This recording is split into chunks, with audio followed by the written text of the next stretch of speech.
За та бүхэнд орой мэндийг хүргэе.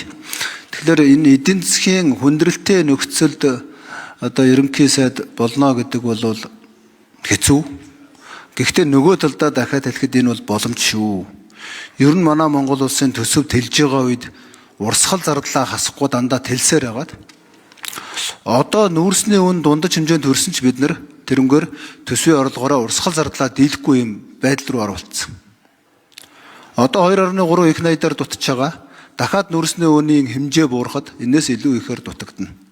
Тийм учраас шинээр сонгогдож томилогдож байгаа одоо энэ ерөнхий сайдад ямар боломж байна вэ гэхээр түүхэндээ анхудаа урсгал зардлыг 2020 оны үеэлүү буюу 15 их найд руу оруулах юм бол энэ бол бас Монгол улсын төсөв санхүүгийн түүхэнд гайхамшигтай сайхан амжилт болох ийм боломж байгаа шүү гэдгийг бас хэлэх гэсэн. Энэ урсгал зардал буурснараа үр ашиггүй зардал буурж инфляц буурна. Нэг сумаар их олон туулаа буудна л да. Нөгөө талдаа эн чинь бол одоо валютын ханшид бас нөлөөлнө. Гадагшлах үр ашиггүй зардалд нэмэгдэнэ. Ийм олон хувилбаруудыг хийх учраас энэ бол анхаарах зүйл байж байгаа. За саяын бүрэг дөрж гишүүний хэлдэг шиг их олон зүйл анхаарч чадахгүй. Боловсрол эрүүл мэндээс гадна 3 дахь том анхаарах салбар бол хөдөө аж ахуй буюу мал аж ахуйн салбар байж байгаа.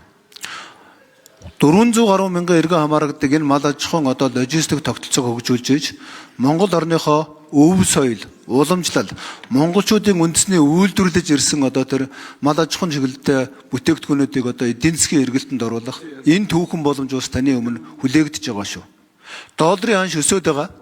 Хэрэглээ хасгаасаа илүү монголчуудын үйлдвэрлэж байгаа зүйлийг үн цэнд оруулж борлуулдаг.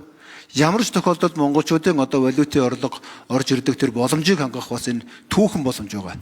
Тийм учраас эдийн засгийн одоо энэ хүндрэлтэй нөхцөл гэдэг нөгөө талаасаа маш том боломж юм аа. За эцэст нь хэлэхэд шодрог ёсыг хангаж ив нэгдлийг эрхэмдэж ажиллахыг танаас бас хүсье. Өнөөдөр бид нар одоо намчрахж хуваагдж байна, фракцалж хуваагдж байна, бараг хүс өрөө хуваагдж байна, бүх зүйлээр хуваагдж байна. Магадгүй энэ ивийг эрхэмлэж явж байгаа таны хэрвээ ажиллах юм бол монголчуудын хувьд энэ бол бас нэгэн том амжилтаа гэж хэлж болж байна. Тийм учраас таныг шудраг өсөг ард түмэн чинь хүлээж байгаа, бас ивийг хүлээж байгаа шүү гэдгийг хэлж энэ үгийг өндөрлөе.